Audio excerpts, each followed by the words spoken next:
शांति। आज इस प्रकार अनुभव की बहुत ज़्यादा ज़रूरत है, क्योंकि अनुभव ही एक ऐसी चीज़ है जो हमें हमेशा आगे लेकर जाता है। तो ऐसे ही हम कुछ आत्माओं से आपको मिलाएंगे, उनके अनुभव आप उनसे हम सुनेंगे, ताकि उनके जीवन में जब वो ब्रह्मा कुमारीज में आए हैं तो ब्रह्मा कुमारीज में आने के बाद उनके जीवन के अनुभव क्या रहे हैं। क्योंकि हम कई बार कहते हैं कि ब्रह्मा कुमारीज के ज्ञान में चलना जो है वो डिफ़िकल्ट लगता है, लेकिन ये चीज़ें हम ओनली सुनते हैं, किसी और से सुनते हैं तो हमें थोड़ा सा अटपटा लगता है, लेकिन जब उसी ज्ञान में हम चलते हैं तो इस ज्ञान को हम एंजॉय भी करते हैं और इस ज्ञान से हम बहुत सारी ऐसी बातों को भी सीखते हैं जो शायद हमारे जीवन में कभी वो टेंशन वाली थी, लेकिन आज वही बातें हमारे लिए अटेंशन बन चुकी हैं। तो इसीलिए आज बीच में हमारे बीच में आज पधारे हैं वीके नरेंद्र भाई जी, जो ज्ञान में चलते हैं, पहले से ही सेंटर पे आ रहे हैं, लेकिन आज वो अपने जीवन के कुछ अनुभव हमारे साथ शेयर करेंगे, आपके साथ शेयर करेंगे कि कैसे जीवन में जब मैं ब्रह्मा कुमारीज में आया हूँ तो मेरे जीवन में क्या बदलाव हुआ और परमात्मा की शक्ति ने मेरा कहाँ कहाँ पर साथ दिया। तो आज हम उन्हीं के साथ बातचीत को आगे बढ़ाएंगे। बहुत बहुत स्वागत है आपका। ओम शांति। ओम शांति। तो अभी आप दर्शकों को बताएं कि आपका शरीर का नाम क्या है। ओम शांति। मेरा शरीर नाम नरेंद्र शर्मा, पिताजी का नाम श्री स्वर्गीय श्री भवानी शंकर जी शर्मा। छोटे से गांव का रहने वाला हूँ और कोटा स्थित एशिया की सबसे बड़ी मंडी भामाशाह मंडी में मुनीम का कार्य करता हूँ, अकाउंट का। 35 साल मुझे कार्य करते हुए हो गए और मान सम्मान पैसा जो कुछ भी आज मुझे मिला वो उसी भामाशाह मंडी की देन है, उसी मंडी की देन है। जो कुछ भी हूँ मैं आज भामाशाह मंडी की वजह से हूँ। तो मैं मेरे नियोक्ताओं को या मेरे को जिसने भी साथ दिया भामाशाह मंडी में, सबका बहुत बहुत धन्यवाद, बहुत बहुत का शुक्रगुजार हूँ। बहुत बहुत धन्यवाद।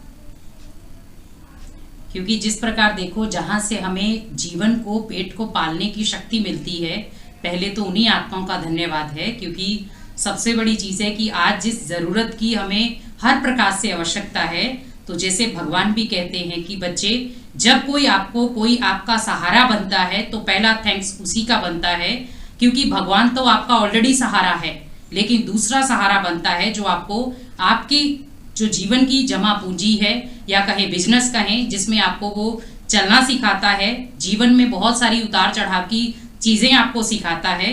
तो उन आत्माओं के लिए भी बहुत बहुत दिल से शुक्रगुजार। तो आज आपने देखा कि किस प्रकार से पहले हम शुक्रिया उन आत्माओं का करते हैं। तो आगे हम फिर इनसे पूछेंगे कि जैसे आप ज्ञान में आए तो ब्रह्मा कुमारीज का कैसे आपको पता चला कि हाँ ये ब्रह्मा कुमारीज का ज्ञान है तो मुझे यहाँ चलना है। वैसे मैं सन 78 में कोटा आया था, पहली बार। कोटा नहीं देखा था मैंने कभी। चाचा जी यहाँ सर्विस करते थे, वो लेकर आए थे कि चलो बेटा दशहरा देखेंगे। मैं दशहरे के टाइम आया था। अच्छा, दशहरा देखने आए थे। दशहरा देखने आया था चाचा जी के यहाँ। किशोरपुरा में रहते थे चाचा जी, वहीं पास में दशहरा पड़ता था, मेला पड़ता था। तो मेरा डेली काम था दशहरे में जाना। एक मिलने वाले थे, उनका जो पैसे लेके आए थे वो 3-4 दिन में खत्म हो गए। उसके बाद में एक मिलने वाले थे, उन्होंने जूस का ठेला लगा रखा था गन्ने का। डेली वहाँ जाना, जूस पीना, और उसके बाद में प्रदर्शन देखना, क्योंकि प्रदर्शनी में कोई पैसा नहीं लगता था। प्रदर्शन देखा, तो प्रदर्शनी देखते देखते मैं एक प्रदर्शनी में घुसा। प्रदर्शनी देखा, उसमें एक अलग से एक टेंट बना हुआ था। वो एक श्वेत वस्त्रधारी बहन जी थे, उन्होंने कहा कि भैया उधर बैठो थोड़ी देर के लिए। 5 मिनट वहाँ बैठा, कुछ अलग ही फीलिंग हुई, तो मैं वहाँ बैठा रहा। फिर बाहर आके फिर वापस आके बैठ गया कि नहीं बैठना चाहिए। तो मैं घंटे, 1.5 घंटे, 2 घंटे वहाँ बैठा रहा। तो फिर वो डेली रूटीन बन गया कि वहाँ जाना और 2-3 घंटे तक लोग आते, 5 मिनट बैठते निकल जाते, मैं वहाँ 2 घंटे तक बैठा रहता। जब भी दशहरा बढ़ता मैं कोटा आता और वो सिस्टम बना। उसके बाद में एक बार सूरजपोल जाना हुआ, सन 82 के बाद पढ़ाई करने के लिए आ गया कोटा। सूरजपोल जाना हुआ तो वहाँ एक ब्रह्मा कुमारी के नाम से विश्वविद्यालय बन गया। यूनिवर्सिटी विश्वविद्यालय सब सुने हैं, पर ये ब्रह्मा कुमारी यूनिवर्सिटी कहाँ आ गया।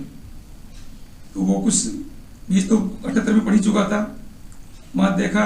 उसके बाद फिर शादी होगी, शादी के बाद जॉब में लग गया, काम धंधे में, तो वो वही बीच में दफन हो गया। मतलब उस समय जब आप प्रदर्शनी में गए तो आपको वो पता नहीं चला कि ये ब्रह्मा कुमारी जी हैं। हाँ, वो पूरा ज्ञान मिल पाया। वैसे गए, टाइम पास हुआ अपना, थोड़ा ध्यान लगा, माइंड फ्रेश हुआ, आगे घंटे 2 घंटे। उसके बाद में फिर शादियों की सब काम हो गए, काम में लग गए। उसके बाद 2016 में 2016 में मिसेज की तबीयत खराब हुई। 17 में वो गुजरी, 5 फरवरी 2017 को। उसके बाद में बहुत ज़्यादा डिप्रेशन में चला गया। तो हमारे एक मोहन भाई जी हैं, उनका मैं बहुत बहुत धन्यवाद देता हूँ।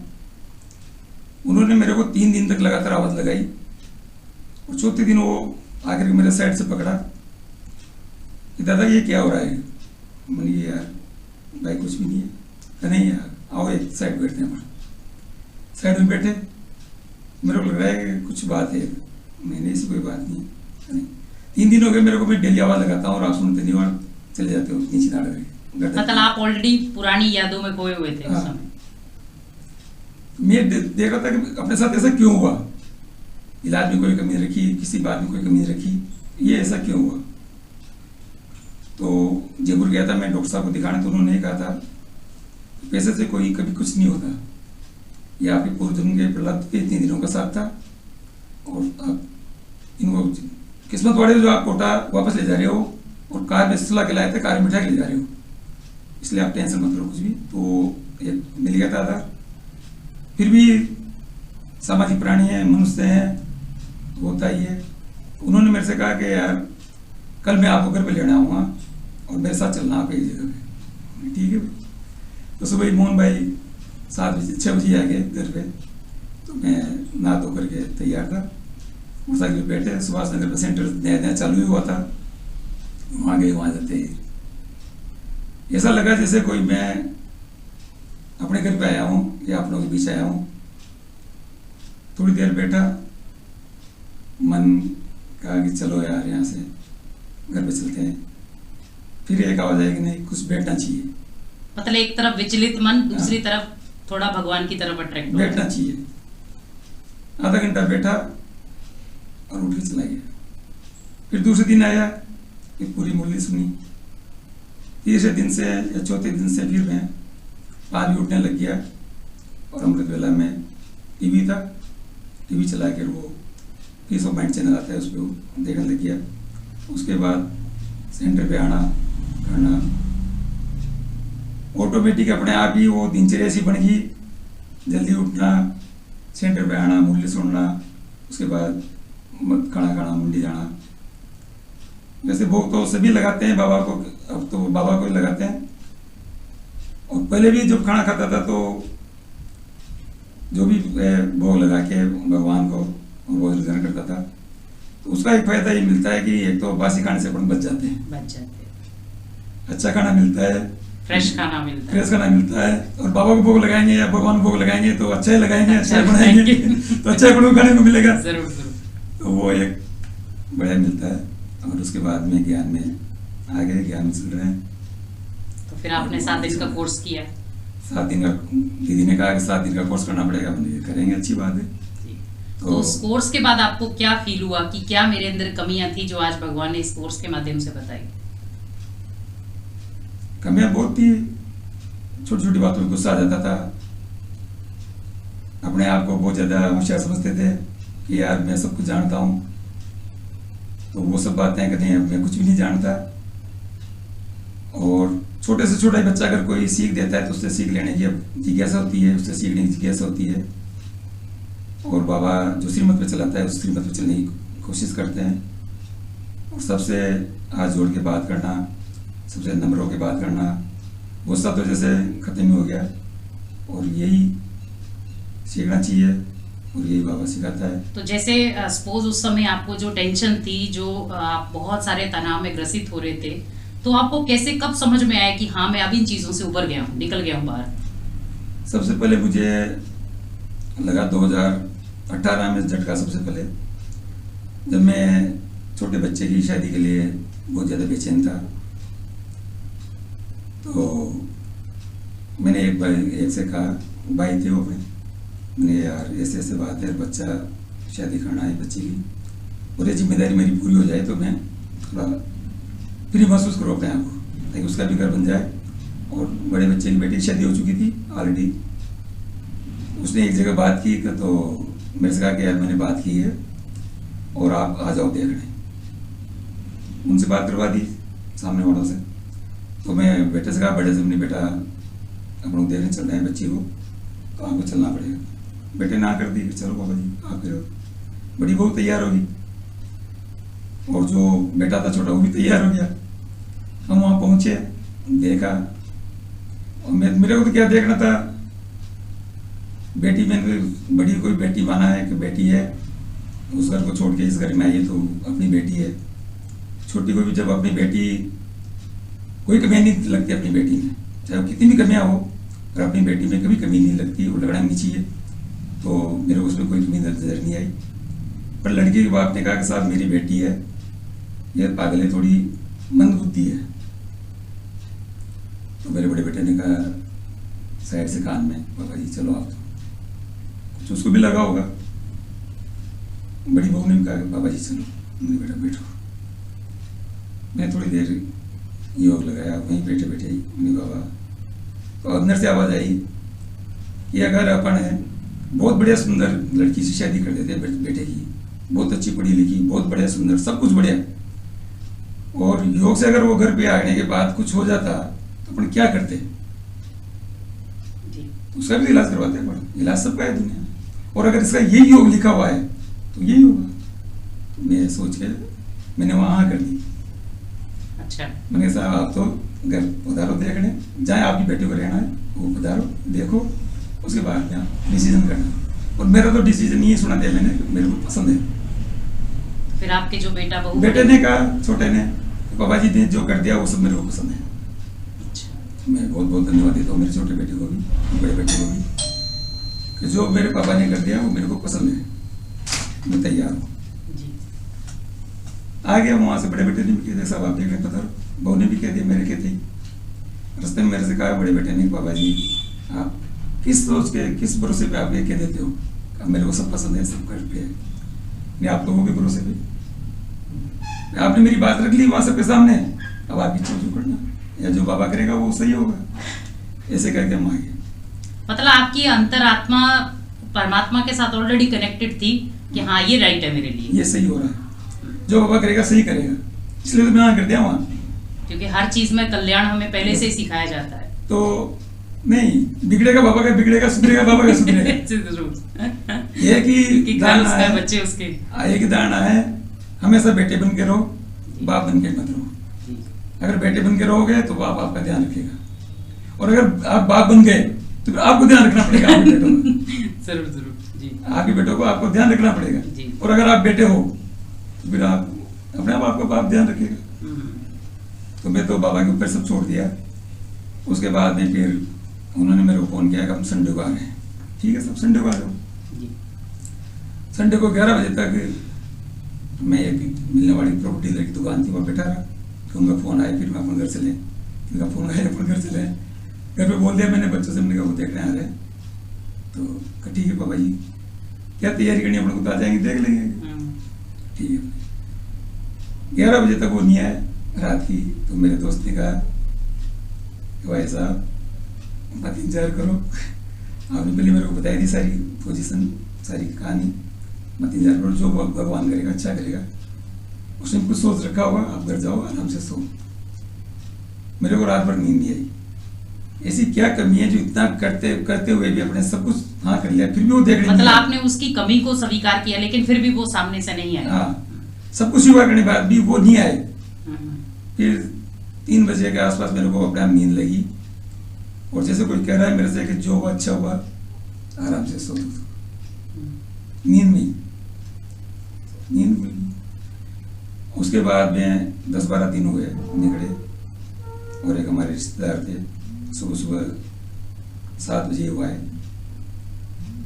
आते उन्होंने घंटी बजाई, अंदर आए। आते बच्चा बैठा हुआ था सोफे पे। आजकल के बच्चे हैं, मुझे टांग करके ये और बैठा था, लेकर में था, ध्यान में था। तो ये आए और संबंध के लिए आए, सब देख लो ये जो ये कजोड़ा है, अच्छा है, बुरा है, आप तलाश करो पहले समाज में, रिश्तेदारों में। और ये है कन्या, आप बच्ची देखने पधारो, अपनी बच्ची का क्या देखना, आप आए हो साथ में, फिर क्या देखना। जैसी भी है वो तो मेरे घर में आएगी, तो अगर गलत है तो सही कर लेंगे, अगर हम सही होंगे तो सही हो जाएगी, अगर गलत होंगे तो सही आएगी, वो भी गलत हो जाएगी, वो भी गलत हो जाएगी। तो मैंने हाँ कर दी। तो वही लड़की थी या नहीं, दूसरी, अच्छा, दूसरी लड़की थी। मैंने हाँ कर दी, कन्या साहब एक बार आप देखने पधारो, वैसे तो हम तिलक करने के हिसाब से आए हैं, पर आप देखने पधारो। देखने चले गए, वहाँ जाते ही बहू से पूछा मैंने, बड़ी से, नहीं बेटा प्रेग्नेंट थी उस समय वो। यहाँ ये आती है कि बाबा का भरोसा। तो मैंने बेटी से पूछा, मैंने बेटा डॉक्टर ने टाइम दिया है, देर का है आपको, कितना टाइम दिया है, कितनी तारीख दी है? बाबा जी 25 जुलाई दी है। हमने मुहूर्त तुरंत निकलाया उन्होंने, भेजी ने, तो वो निकला 25 जून का। 25 जून को अगर आप करो, उस टाइम 10-11 जून तक, तो 25 जून को करो तो ये मुहूर्त है, तो उसके बाद में फिर अगले साल भर तक मुहूर्त नहीं आ रहा है दोनों नामों से। और मैंने ऑलरेडी उनको सब बता दिया था, मैंने ये नाम है, ये सब है। और फिर उन्होंने एक और रखा प्रस्ताव मेरे सामने कि इस नाम से अगर आप करना चाहो तो ये हो सकता है। नहीं, नाम तो जो रहेगा वही है, अपन कौन सा कोई समझो तो थोड़ी करना है जी। तो मैंने आप तो 25 जून फाइनल कर दो। बेटे ने कहा कि बाबा जी 10 दिन में क्या होगा, तो टेंशन मत ले यार, बेटे हैं ना करने वाले, बिगड़ेगा उनका बिगड़ेगा, सुधरेगा उनका सुधरेगा। अपन तो हाँ करके आएंगे। घर आगे घर आने के बाद वहाँ से खुशी खुशी सब फाइनल कर आए कि भाई ये 25 जून को शादी होगी, फिर होंगे 25 जून में, ठीक है सर। घर आने के बाद दूसरे तीसरे दिन बड़ी बेटी ने कहा, बहू ने कहा मेरे से, पापा जी आपने तो गजब कर दी। मैं क्या हो गया बेटा, ये तो 25 जून की तो मेरी डेट ही है। अच्छा, मतलब सेम ही सेम 25 जून की तो मेरी डेट ही दी है डॉक्टर ने। अच्छा। या आप कैसे होगा, गई अब वहाँ फोन करो और कैंसिल करो काम जाके, भैया हो गया फाइनल, अब मैं कैंसिल नहीं कर सकता। वो कैंसिल करें भले, तो हो सकता है भाई मैं मेरे मन से कैंसिल नहीं करूँ, तो कुछ वो भी नाराज हुए दोनों भी। जैसी तुम्हारी इच्छा भाई, चिंता मत करो, मुझे भरोसा है ये डेट निकलेगी, या तो पहले होगी या बाद में होगी, पर ये डेट जरूर निकलेगी।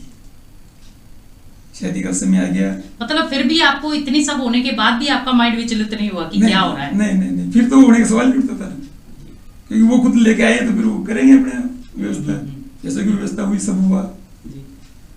सब होने के बाद में फिर सेम दिन 25 जून को सुबह 12 बजे के आसपास जब वहाँ तैयारियां हो रही थी, टेंट वगैरह लग रहे थे, तो मेरे भाई साहब आए, बड़े भाई साहब, यार तू पागल हो गया है?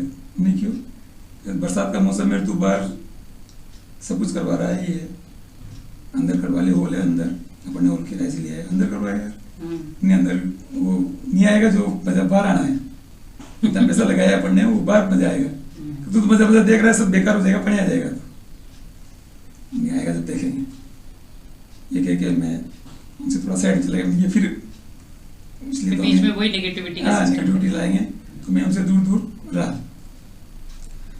5 बजते चारों तरफ से घटाई आने लगी, 5 साढ़े 5 6 बजे का टाइम होगा।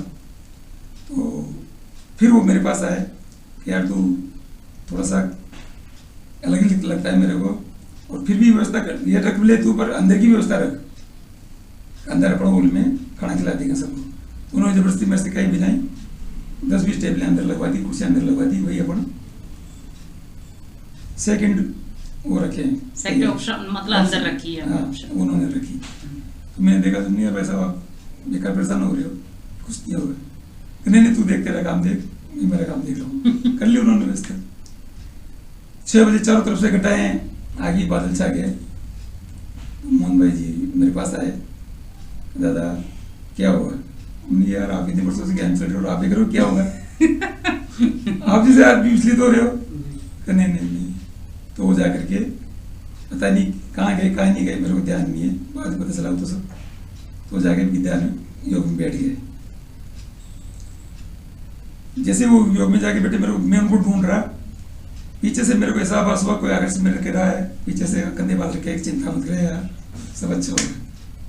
पूछे जैसे मेरे बड़े भाई साहब की आवाज़ हो, भाई साहब की भाई साहब तो नहीं है आसपास, देखा मैंने, कोई बात नहीं। फिर मैंने दीदी को फ़ोन लगाया तो दीदी ने 2 सेकंड में फ़ोन उठाया। तो मैं भी आपको फ़ोन करने की सोच ही रही थी, नरेंद्र भाई को फ़ोन लगाऊं साइड में गाड़ी लगा के, और उन्होंने बात की क्या हुआ। नहीं कुछ भी नहीं हुआ, बादल छाए हुए हैं और बारिश आने की संभावना है, और ये कर दिया मैंने। चिंता मत करो, मैं यहाँ बैठी बैठी योग लगा रही हूँ और सब मेरे को याद है क्या हो रहा है क्या नहीं, और बाबा साथ है आपके। निश्चित होकर प्रोग्राम करो, 1 मीटर के दायरे में अगर पानी बरसे बार बार तब भी विचलित मत होना, और भरोसा मत टूटने देना, बाबा का भरोसा रखना। वही हुआ, मिलने वाले आए, गाड़ियाँ ले लेके मोटरसाइकिलों पे आए, कपड़े गीले थे उनके। नहीं यार ये क्या हुआ, अरे कहीं यहाँ गोमती चौराहे पे पानी आ रहा था यार, यानी 1 किलोमीटर के से भी कब का दायरा था वो, गोमती चौराहे पानी आ रहा था। कोई कह रहा था प्रेमनगर पानी आ रहा था यार, बीच गए, आपने इसी टाइम पे शादी रखी, और वहाँ कोई पानी वानी कुछ नहीं था, और बड़ा कार्यक्रम चल रहा था बढ़िया। 11 बजे के आसपास थोड़े छींटे आए, तो वो संकेत था कि भैया टाइम हो गया, आपका कार्यक्रम हो गया, अब समेटो, खत्म हो गया, जितना जल्दी बनाओ, जितना जल्दी। फिर मैंने कहा अलवाई से कहा नहीं भाई अब आप फ्री हो मेरी तरफ से, करीब सब खाना खा चुके हैं, सब निपट चुका, अब आप आपकी तैयारी कर सकते हो। उन्होंने कहा कि नहीं भाई साहब, एक स्टाल अपन हटाते जाते हैं जैसे जैसे। उसके बाद में 11:30 बजे के उन्होंने समापन कर दिया, बहुत अच्छे से प्रोग्राम हुआ, और जो ही 12 बजी 12:15 फिर मूसलाधार बारिश हुई, और बढ़िया। मतलब तब तक भगवान ने भी पीछे से पकड़ा रखा, क्योंकि सबसे बड़ी चीज है कि भरोसा, हमें यहाँ पर एक तो निश्चय, भगवान के ऊपर भरोसा, और दूसरा है कि हम प्रकृति को जब हम पावरफुल साकाश देते हैं तो प्रकृति भी हमारे आगे नतमस्तक हो जाती है। क्योंकि हमें मेडिटेशन में यही चीजें सिखाई जाती है कि अगर मान लो, अगर हम प्रकृति को ये भी नहीं कह सकते कि आप बरसात बंद कर दो, लेकिन हम ये कह सकते हैं कि हाँ अभी थोड़ी सी आप अपनी दिशा को चेंज कर दो, ताकि उस समय, क्योंकि उस समय मान लो अब हम कहें कि नहीं मेरे घर में ये चीज हो रही है तो आप बारिश मत करो, तो ऑलरेडी खेती वाले को तो चाहिए ना बारिश, तो मीन्स हाँ आप जहां पर जरूरत है वहां जाके बरसो, फिर आप वापिस यहाँ आ जाना। तो देखो भगवान ने भी आपकी पहले से ही, क्योंकि उसने पहले से पीछे हाथ रख दिया था कि बच्चे चिंता मत कर। दूसरी सबसे बड़ी चीज थी कि आपके अंदर ऑलरेडी वो स्टेमिना था कि ये जो होगा वो अच्छा होगा मेरे लिए, ठीक है। क्योंकि उस समय मैं भी उस समय सेवा में थी जब आपने मेरे को फोन किया है कि दीदी ऐसे ऐसे हो रहा है। क्योंकि सबसे बड़ी हमें अंदर यही ब्रह्मा कुमारी इसमें सीख मिलती है कि अपने अंदर के जो निश्चय है उसको पावरफुल बनाओ, क्योंकि वही निश्चय हमें बहुत चीजों में आगे लेकर जाता है। तो अभी मैं एक और सवाल पूछूंगी, जैसे आप भगवान के महावाक्य सुनते हैं डेली, तो उसमें आपको क्या अनुभव होता है कि जब भगवान हमें इतने सुंदर महावाक्यों से डेली हमें सजाता है, जिसको हम ज्ञान मुरली कहते हैं, तो उसमें आपको क्या अनुभव हुआ? अनुभव ये हुआ मेरे को, एक बार मुरली में आया था कि हमें 12 महीने का कम से कम अनाज, 6 महीने का नकदी जो अपन खर्च करते हैं महीने के हिसाब से, 6 महीने का हमारे पास नकदी होना चाहिए, राशन होना चाहिए, ताकि अपन 6 महीने तो कम से कम अपन घर बैठ के आराम से खा सके। उसका ये फायदा मिला जैसे लॉकडाउन हुआ, क्राइसिस आई, जैसे भी आई और बातें भी हुई जी। तो उस समय वो ज्ञान काम आया, और वो बात याद आई। मिलने वालों से कहता था यार ये ऐसा हुआ था 2018 में, और ऐसे मुरली में आया था, जैसे हमें बताया गया था, तो वो आज काम आ रही है। क्योंकि भगवान की पहले से हमें चेतावनी मिल जाती है कि बच्चे, मान लो मेरे बच्चे जो है वो पहले से प्रोटेक्शन में रहे। क्योंकि आज देखो मान लो आपके बच्चे हैं तो आप ऑलरेडी उनके भविष्य के लिए कुछ सोच के बैठे हैं, वैसे ही भगवान भी हमारा, जो भगवान के साथ हमारा जो अटूट नाता है वो भी कुछ सोच के बैठा है कि कल को ये भविष्य में कुछ ऐसा होगा तो मुझे पहले से अपने बच्चों को वो तैयारी करानी है। तो उसमें भी बहुत सारी मुरलियों में हमें ज्ञान की पॉइंट्स अच्छी मिलती है कि हाँ आपको ये स्टॉक रखना है, किससे मेल मिलाप कैसे रखना है। लेकिन अभी जैसे आप दुनिया में फील्ड में जाते हो, मान लो शादी पे गए या सामाजिक कोई भी कार्यक्रम होते हैं, क्योंकि ऑलरेडी आप बीजेपी में हैं, तो बहुत सारे प्रोग्राम्स करते हैं, तो उसमें आपको कुछ, जैसे मान लो कोई आपको कहता हो कि हाँ ब्रह्मा कुमारी में जाते हो तो वो ये छुड़ा देती है, ये करा देती है, तो उसमें आपका क्या रिएक्शन रहता है? लोग कहते हैं, मेरे से पहले भी कहते थे और अभी भी कहते हैं लोग, यार ब्रह्मा कुमारी तो जादू कर देती है। जादू कर देती है जी। एक ऐसा जादू कर देती है जो उनको वही वही दिखाई देते हैं और कोई कुछ नहीं दिखाई। मैं कहता हूँ अगर ये जादू है तो ये जादू बहुत अच्छा है। ये दुनिया पर ये जादू हो जी। और दुनिया सतमार्ग पे चले, इस पर समझ पे चले, बहुत अच्छा जादू है और सबको ग्रहण करना चाहिए और ये जादू सभी को होना चाहिए। क्योंकि सबसे बड़ी चीज़ मैं आपको भी बताना चाहूँगी, क्योंकि ब्रह्मा कुमारीज में ये बहुत ब्रह्मा कुमारीज के लिए लोगों के अंदर बहुत सारी भ्रांतियां हैं कि ब्रह्मा कुमारीज जादू कर देती हैं या घर बार छुड़ा देती हैं, लेकिन ये रॉन्ग है। क्योंकि आपको स्पष्ट उन्होंने उदाहरण दे ही दिया है। क्योंकि जादू का मतलब है कि परिवर्तन करना। मान लो अगर ब्रह्मा कुमारीज आपके अंदर से बुराइयों को परिवर्तन करा रही हैं, आपके अंदर क्रोध की चीजों को खत्म करा रही हैं, आपके बिजनेस को आगे बढ़ा रही हैं, या आपको कहीं पे क्षति होने वाली उससे पहले से आपको सावधान कर रही हैं, तो उसको हम जादू नहीं कहेंगे, उसको हम कहेंगे भगवान की सहयोग शक्ति। क्योंकि जिसको हम नाम दे देते हैं कि ब्रह्मा कुमारीज जादू करती हैं, क्योंकि ओनली ये ज्ञान ब्रह्मा कुमारीज का नहीं है, माध्यम ब्रह्मा कुमारीज बनी है, लेकिन ज्ञान ये निराकार परमात्मा का ही है। और दूसरी बात है, घर बार छुड़ाती हैं, ये भी बात रॉन्ग है। क्योंकि घर बार अगर हमने घर बार ही छुड़ाना होता तो ऑलरेडी हम अपने परिवारों को छोड़ते पहले। क्योंकि ऑलरेडी हम भी अपने परिवारों में जाते हैं जहां उन्हें जरूरत पड़ती है। लौकिक में भी उनका सहयोग करते हैं, और लौकिक वाले भी जब भी जरूरत हमें होती है वो भी खड़े होते हैं। तो जब हमने अपने परिवारों को नहीं छोड़ा तो हम दूसरों को क्यों कहेंगे कि आप भी अपने परिवारों को छोड़ो। लेकिन परमात्मा कहते हैं अगर छोड़ना है तो अपने अंदर की बुराइयों को छोड़ो, ना कि परिवारों को। क्योंकि भगवान हमें यही ज्ञान देता है कि परिवार में रहते ही अपने जीवन को श्रेष्ठ बनाओ। तो जैसे आप अभी भामाशाह मंडी में जॉब करते हैं, कार्य करते हैं, तो उस समय आपके इर्द गिर्द जो भी प्रोग्राम्स होते हैं या कई बार, तो अंदर से आपको क्या उमंग उत्साह रहता है कि हाँ यहाँ पर भी मुझे कुछ प्रोग्राम्स करने चाहिए, या परमात्मा का कुछ पे बीच बीच में किसी न किसी को परिचय दूं? सन 2019 की बात है, मेरी इच्छा हुई कि हमारे आदरणीय लोकसभा अध्यक्ष साहब हमारे सेंटर पे आए, पधारे, अच्छा लगेगा आएंगे तो मैंने उनसे फोन पे बात की। मैंने वैसा से चर्चा चलती रहती थी सेंटर पे, अपन शिवरात्रि का प्रोग्राम हर साल करते ही हैं, तो इस बार थोड़ा बढ़िया करने की इच्छा है, दीदी ने कहा।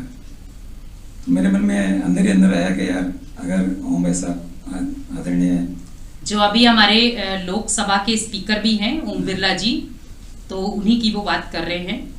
तो शुरू से हम आदरणीय भाई साहब को ओम भाई साहब भी कहते आए हैं, और आज भी वही निकलता है हमारे मुंह से, तो ओम भाई साहब। तो मैंने ओम भाई साहब को फोन लगाया, नहीं भाई साहब ऐसे प्रोग्राम है, नरेंद्र जी बोलो ना, जैसे प्रोग्राम है, आपकी व्यवस्था ज़्यादा है, तो अगर नरेंद्र जी अगर कोटा में रहा तो 101% जरूर आऊँगा, आप नोट कर लो। नहीं भाई साहब तो विश्वास है मेरे को। फिर उसके बाद मैं दीदी से कहा, मैंने दीदी ऐसे हो सकता है, मैं भी ये सोच रही थी, और मर्यादा होती है, पद की गरिमा होती है, तो अपन उनको उस हिसाब से वहाँ जाके इन्वाइट करेंगे और उनको बुलाएंगे। मैंने मेरी बात होगी कि नहीं, आपकी बात होगी, कोई बात नहीं, फिर भी मर्यादा है, ठीक है, आपके भाई साहब हैं वो कोई बात नहीं, पर एक पद की मर्यादा होती है, अपन उनको इन्वाइट करेंगे और उस हिसाब से वो आएंगे, अपन कार्ड भी नाम भी देंगे, वो भी देंगे। तो वो सब लौकिक बातें सब हुई। 2 बजे का हमने टाइम दे दिया कार्ड के अंदर, और वो कार्ड में कैसे 2 बजे का टाइम दिया ये दीदी को भी पता नहीं है, मेरे को भी पता नहीं है कैसे वो टाइम सेट हुआ। तो मैंने दीदी से पूछा कि दीदी ये टाइम नहीं इधर का टाइम, नहीं इधर का टाइम, बीच का टाइम कैसे दिया आपने? तो दीदी ने कहा कि मेरे खुद को पता नहीं है टाइम कैसे दिया, पर वो टाइम हो गया सेट। और आदरणीय लोकसभा अध्यक्ष जी ने कहा कि ठीक है 2 बजे, तो 2 बजे से ही आपको उस टाइम आ जाऊंगा। 1:45 बजे उनका फोन आया, नरेंद्र जी क्या है स्थिति, क्या व्यवस्था है? तो हमारी तैयारियां चल रही थी, मैं कुछ छुपाऊंगा नहीं किसी बात को। उस समय हम 3 या 4 जो भाई थे बहनें थी वो तैयारी में लगे हुए थे। मैंने भाई साहब से कहा, नहीं भाई साहब अभी तो तैयारियां चल रही है, तो क्या मैं तो 2 बजे का टाइम दिया है, फिक्स 2 बजे आ जाऊँगा। नहीं भाई साहब तैयारियां चल रही है, आप देख लो। तो फिर मैं देहात में जा रहा हूँ और कार्यक्रम थोड़ा लंबा है, पर आऊँगा जरूर, टाइम लग सकता है। मैंने कोई बात नहीं, आप तो जब भी आओ पधारना और आना जरूर। नहीं आऊँगा जरूर, 101% आऊँगा। तो हम 6 बजे तक, हम 5 बजे तक हम कंप्लीट कर दिया सब, 5 बजे जो भी आना था जाने लग गए भाई बंद, जो भी ज्ञान में थे, वो जो ज्ञान नहीं थे वो भी आए, क्योंकि उनका एक नाम ही बहुत होता है आदरणीय ओम जी बिरला का। तो बहुत लोग आए। 6 बजते बजते लोगों ने कहा कि भाई अब बहुत टाइम हो गया, 2 बजे टाइम दिया है आप लोगों ने, 6 बजे की, तो वो नहीं आएंगे। कब नहीं आएंगे तो कोई बात नहीं, हम थोड़ी कर भाई को बॉन्डेड है हमारे यहाँ, कोई आएंगे सही। मैंने जाके बाबा को ध्यान लगाया, बाबा बिगड़ेगी तेरी बिगड़ेगी, सुधरेगी तेरी सुधरेगी हम तो निमित्त मात्र हैं। अच्छा, मुझे पूरा भरोसा था आदरणीय ओम जी बिरला साहब के ऊपर कि वो जरूर आएंगे। तो मैंने जाकर के माइक में कहा, दीदी से कहा, मैंने दीदी अनुमति, कहा अरे भाई जी आपका काम है, आपके हिसाब से कुछ भी बोलोगे।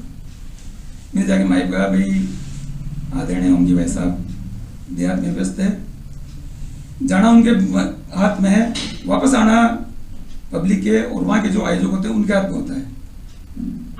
तो वो चले गए अपने हिसाब से, पर आना तो उनके हाथों में होता है। फिर भी वो अपने आप ही अंदर से आवाज़ आई। मैंने कहा 8 से 9 के बीच में वो पधारेंगे, आप सब लोग हाथ जोड़ के विनती, आप सब जा सकते हो, खाना खाओ, आराम से आराम करो और आप 8 बजे बाद आ जाना, जो भी आना चाहो।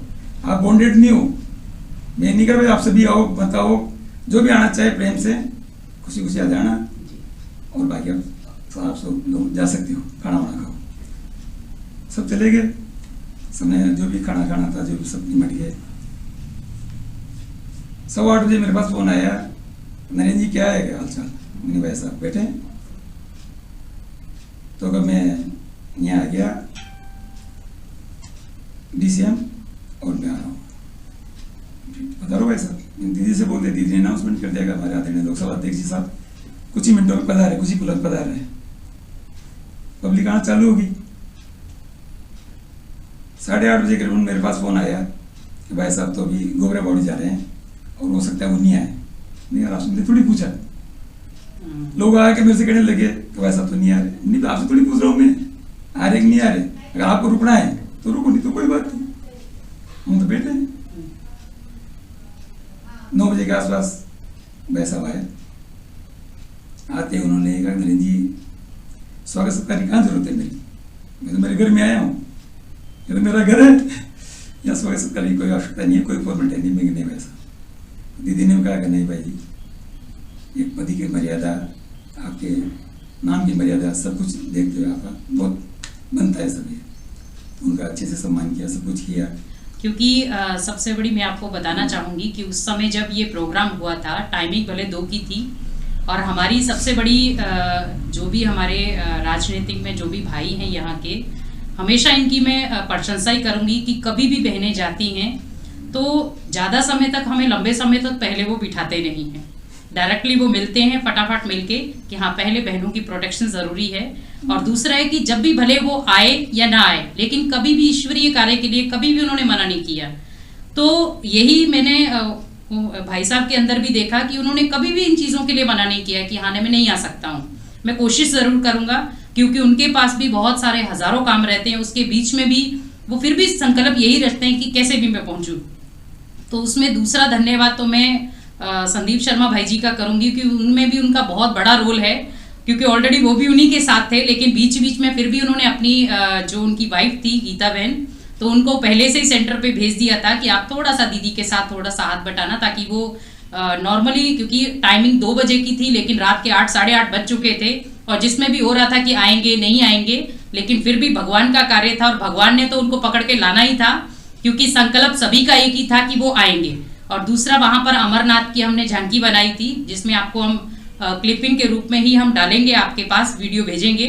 तो उसमें वो जो लास्ट का जो नज़ारा था, कहते हैं ना कि बहुत मुद्दत के बाद वो चीज़ मिले, तो उसमें खुशी अलग से होती है। क्योंकि अगर हम मान लो हमें सहज ही वो 2 बजे सहज ही वो आ जाते, तो ऑटोमेटिक उसका इतना उमंग नहीं रहता कि जितना वो जब वो 9 बजे आए हैं, वो उस समय उस उमंग को देखने का मिला। भले लोग पब्लिक चली गई थी, लेकिन वापिस वो उनके नाम से फिर वापिस आ गई। और जैसे वो अंदर जो एंट्री की है उन्होंने, तो पहले तो गाड़ियों की लंबी कतारें थी, और जैसे उन्होंने एंट्री की तो इतनी सादगी, क्योंकि उनके चेहरे से ही, उनके बोल से वो सादगी झलकती है। क्योंकि हर आत्मा किसी न किसी की कमी ढूंढती है कि हाँ इसके अंदर ये कमी, इसके अंदर ये कमी, लेकिन भगवान ऐसी चीज है जो किसी के अंदर कोई कमी ढूंढता ही नहीं है। तो इसीलिए जैसे वो अंदर आए हैं तो ऑटोमेटिकली पूरी पब्लिक का ध्यान जो था कि हाँ अभी तो ये आ गए हैं, तो जहां पर उनके अंदर नकारात्मक सोच थी कि हाँ वो नहीं आ सकते, तो पहले उस सोच को ठप्पा लगा कि नहीं, अगर हम नकारात्मक सोच रहे हैं तो जिसमें कुछ आत्माओं ने सकारात्मक भी सोचा है, जिसकी वजह से वो आज यहाँ पहुंच गए हैं। आए तो उन्होंने ऑलरेडी उनके जो पीए थे उन्होंने पहले कहा कि दीदी 15 मिनट के बीच में आप सारा कार्यक्रम करवा लेना। तो कार्यक्रम तो ऑलरेडी रेडी था हमारा, क्योंकि उस समय अमरनाथ की झांकी थी और आरती के लिए ही स्पेशली उनको रिबन के लिए हमने बुलवाया था कि स्टार्टिंग हम 3 दिन की वो अमरनाथ की झांकी का उद्घाटन रखा था कि जो 3 दिन के लिए चलेगा। और सबसे बड़ी चीज थी कि ऑलरेडी हम रात को ये चीजों की आरतियां करते हैं, और तो उस समय भी नाइट में वो चीज, क्योंकि देखो भगवान भी अमरनाथ की जो आरती थी वो दिन में नहीं चाहता था, तो रात को ही वो शुभारंभ हुआ, रिबन काटा गया, आरती हुई, स्टेज पे गए, केक कटिंग हुई, गीत जो भी दीप प्रज्वलित किए गए, झंडारोहण हुआ। और सबसे बड़ी चीज थी कि मेरे अंदर ये संकल्प था कि ये प्रोग्राम में आए हैं कुछ समय के लिए, तो कम से कम दो कदम है, क्योंकि सेंटर पास में ही था, कि 2 कदम अगर सेंटर पे चल के भगवान के घर पे जाके वो आशीर्वाद ले ले तो हो सौभाग्य हो जाए। और आप मानोगे कि वो एक छोटी सी वाइब्रेशन ही उनके लिए काम आ गई। ऑलरेडी उन्होंने अपने मुख से कह दिया कि मुझे 2 मिनट के लिए सेंटर पर जाना है। तो अब जैसे मैंने कहा शिव बाबा ये क्या है, तो जैसे भी, क्योंकि ऑलरेडी हमने सेंटर पे भी व्यवस्था की हुई थी कि हाँ जैसे वो आएंगे तो चाय पानी जो भी है वो हम रखेंगे वहां पे।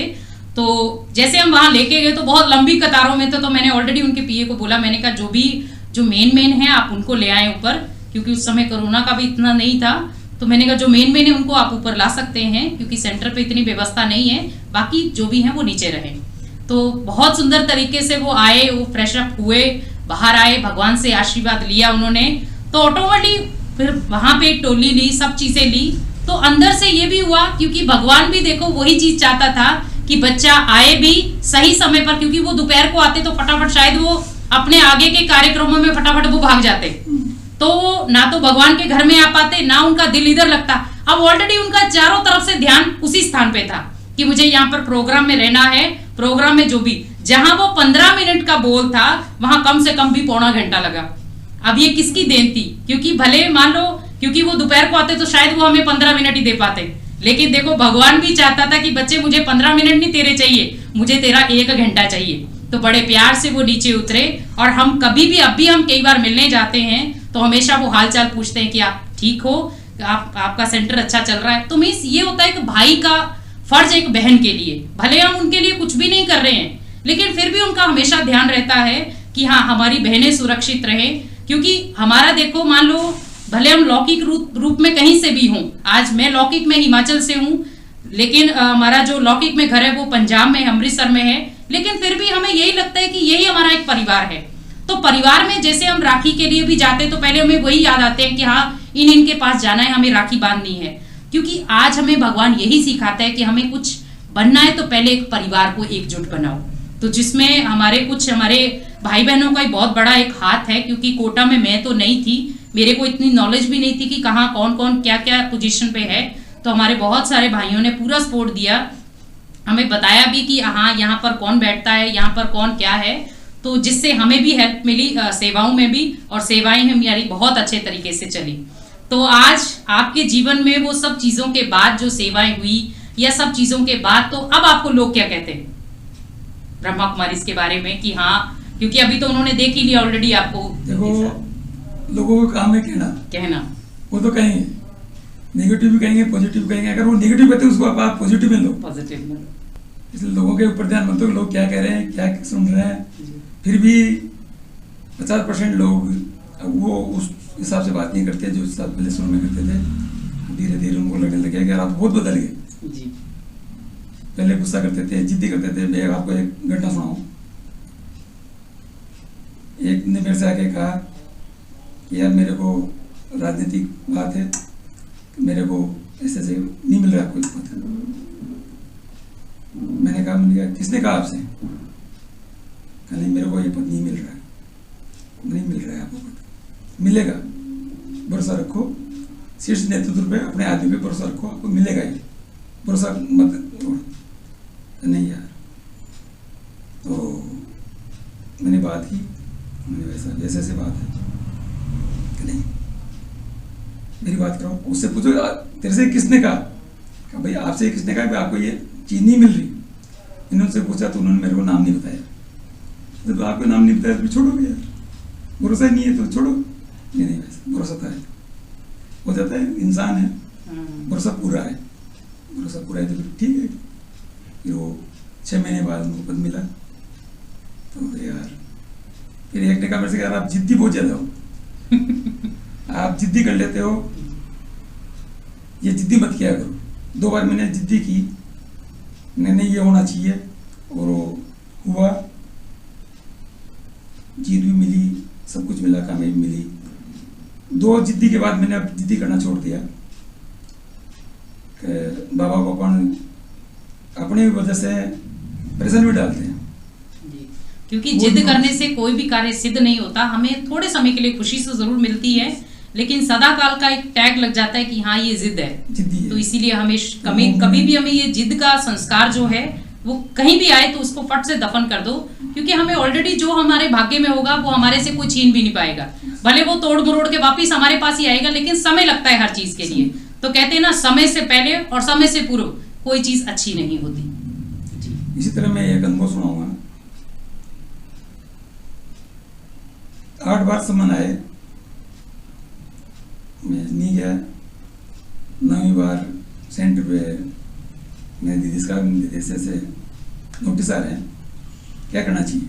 फिर जाओ, व्यापार संबंधी कोई काम था तो मैं बाबा को डोक लगा के तिलक लगा के गया। वहाँ जाते ही एक ही कुर्सी थी सामने, जो ऑफिसर बैठे थे उनके सामने एक ही कुर्सी थी। मैंने एक कुर्सी और लेके साइड में लगा दी। मैं घर से कह के गया, बाबा आप पधारो मेरे साथ, और जो कुछ करना है आपको करना है, मेरे को कुछ नहीं करना, क्योंकि मैं कुछ भी नहीं जानता।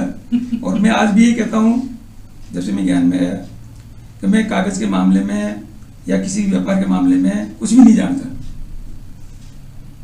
मैं कहीं अटक जाता हूँ, कोई बात होती तो जो मेरे मिलने वाले हैं खास आदमी 2-3 मैं फोन करता हूँ कि यार ये कैसे होगा। मेरे को याद है कि ऐसे होगा, फिर भी मैं उनसे पूछता हूँ कि यार ये कैसे होना चाहिए। नतीजा वो नहीं करता है जो मेरे को याद है, मेरे को आगे से आगे सुझाव दे रहा है, फिर भी पूछना अच्छा रहता है। मैं अनजान मन से पूछता हूँ और बताते हैं कैसे, यार ये कर तो लिया तेने का, फिर भी पूछना जरूरी है। तो मैंने जाके वहाँ जो ऑफिसर था उनके सामने बैठ गया मैं, और कुर्सी थोड़ी साइड में थी, वो मेरे बगल में लगा दी। मतलब देखो, एक कुर्सी खुद की थी और दूसरी कुर्सी भगवान के लिए कि आप भी विराजमान हो साथ में। क्योंकि मैं घर से कह के गया था ना, आप मैं नहीं जा रहा, मैं नहीं कर रहा कुछ भी, आप करोगे। तो उससे 3 दिन पहले मेरे को ऐसा आभास हो गया था कि जो भी डॉक्यूमेंट्स कागज हैं इनको चेंज कर दो पूरे हुए। अच्छा, नए फेयर कागज इनको रफ डाल दो एक तरफ और नए बनाओ। तो मैं 3 दिन लगातार बैठ के कंप्यूटर पर वो सब डॉक्यूमेंट्स कागज थे वो निकाले, मैंने दोबारा लेके गया।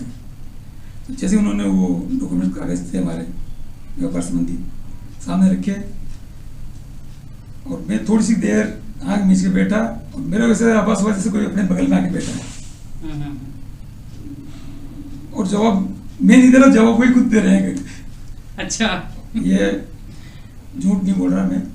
और इसकी अगर कोई तस्दीक करना चाहे, इन सब जो भी मैंने बताए, जो अनुभव बताए हैं, इनकी वो तस्दीक कर सकता है मेरे मिलने वालों से और मेरे जो भी संबंधी हैं उनसे।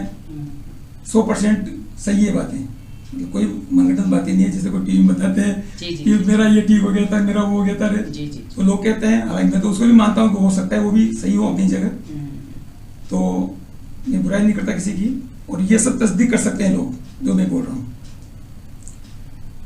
तो मैं बैठा रहा, उन्होंने वो कागज देखते रहे, देख के उन्होंने जो काम 3 दिन में होना था, मुश्किल से 20 मिनट उन्होंने वो देखे कागज, देख दुखा के,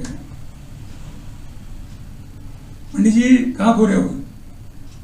मैं वैसा नहीं बैठा हूँ थोड़ी देर के लिए। ठीक है यार, आपने कागज तो सारे दोबारा से पढ़ाए क्या? नहीं वैसे दोबारा क्या, कंप्यूटर में सेट रहते सब, प्रिंट निकालनी थी, प्रिंट निकाल लिया। ये आप कहते तो मैं तो पेन ड्राइव लिया था, कहने अच्छा कि आपने प्रिंट निकाला है। वहाँ मैंने झूठ बोला कि ये पुराने मैंने हटा दिए, निकाले हैं, क्या किया है। व्यापार है।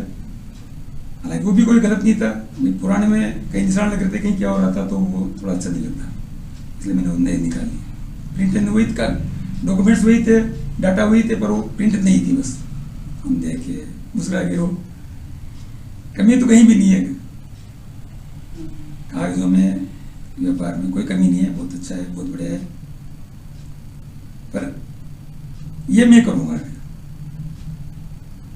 आखिर कोई काम हुआ है, ऊपर से कोई आदेश आया तो कुछ तो होगा। मैंने ठीक है, सब चीज़ें आपकी इच्छा, कि पता नहीं उनके क्या दिमाग में बैठी कि चलो यार बढ़िया बढ़िया सब अच्छा है, तो ये भी अच्छा है, ये सब बढ़िया है, ऐसे करके उन्होंने, या आप तो ये फैसला भी ले जाओगे। नहीं नहीं, मैं ले जाऊँगा, वैसा पाएंगे और वो लेके जाएंगे। हाँ गैर साइन भी तो उनके होने हैं, तो मैं तो आपको सेठ जी समझ रहा था कि नहीं वैसा मैं तो, क्योंकि बड़े सेठ जी पास में बैठे थे, दूसरी कुर्सी उन्हीं की। तो वो बातें पता नहीं कौन कर रहा था ना, बातें तो मैं थोड़ी कर रहा था, जो आप तो वोट दे रहे थे। तो आप तो सेठ बन के आए हो यार। मैंने नहीं, वैसा मैं तो बुला जी हूँ, और उनका भाव ये बड़प्पन है उनका, जो मेरे को भेजते हैं हर काम में, और भगवान उनका ये विश्वास कभी टूटने नहीं पाए मेरे ऊपर से, और उनका विश्वास ही बना रहे, ये मैं कोशिश करता हूँ। चलो ठीक है, आप कह रहे हो तो ग्रुप भेजनी तो आप ले जाओ, मेरे तो कोई दिक्कत नहीं है, पर साइन और पार्टनर के होते हैं, इसमें सीन लगती है। तो मैंने दूसरे दिन पैसा को भेजा सेठ जी को, वो जो फैसला था, जो कागज थे वो लेके आए, साइन करके। उन्होंने मेरे से आते ही पूछा कि यार ये हुआ कैसे, जो काम पिछले 9 महीने से पेंडिंग था, और आप एक दिन गए, आधे घंटे रुके और आधे घंटे बाद काम करके आ गए, हुआ कैसे? नहीं बस ये राज है, इसको राज ही रहने दो।